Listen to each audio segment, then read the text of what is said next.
My high school teacher accused me of faking being homeless and got me suspended. This happened back in my junior year of high school, and even years later I still get furious thinking about it.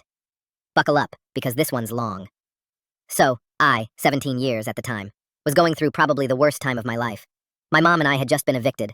My dad wasn't in the picture, hadn't been for years, and my mom didn't have family nearby. We ended up couch surfing for a while, sometimes staying in motels, sometimes in my mom's car. It was bad.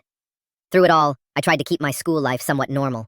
I didn't tell many people what was going on, just my school counselor and a couple of teachers I trusted.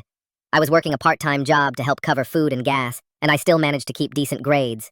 Barely, but I tried. Enter Mrs. T, a real-life Dolores Umbridge. Mrs. T was my AP English teacher. She had a huge ego and absolutely no patience for anything that disrupted her carefully structured classroom. She also had a reputation for not liking kids who didn't fit her model student mold. You know, clean-cut, always on time, always has the expensive edition of whatever novel we were reading. I started missing her class every now and then. Sometimes I was dealing with things like helping my mom get to social services, or sitting in the car overnight and being too exhausted to function. I always communicated with the school about it. I even had documentation from my counselor.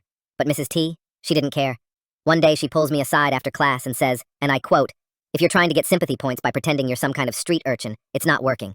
I know your type." I was floored. I couldn't even speak. I tried to tell her to check with my counselor, but I wasn't making anything up. She just smirked and said, "I've been teaching for 22 years. I know manipulation when I see it." I reported her immediately. I went to my counselor, who was absolutely furious on my behalf. She had my back, wrote a whole statement, and brought it to the principal. Here's where things somehow got worse.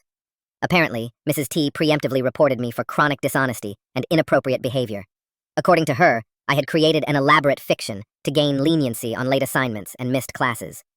She accused me of forging documents and said I had verbally intimidated her in class, which never happened. The school, trying to investigate both sides, decided to suspend me for 3 days, pending further investigation. I remember sitting in the front office, crying and humiliated, while Mrs. T walked by and looked smug as hell. My mom went nuclear.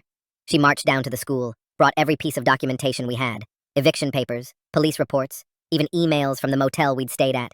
She made the district review everything. Eventually, after 3 weeks, the school finally admitted they'd screwed up.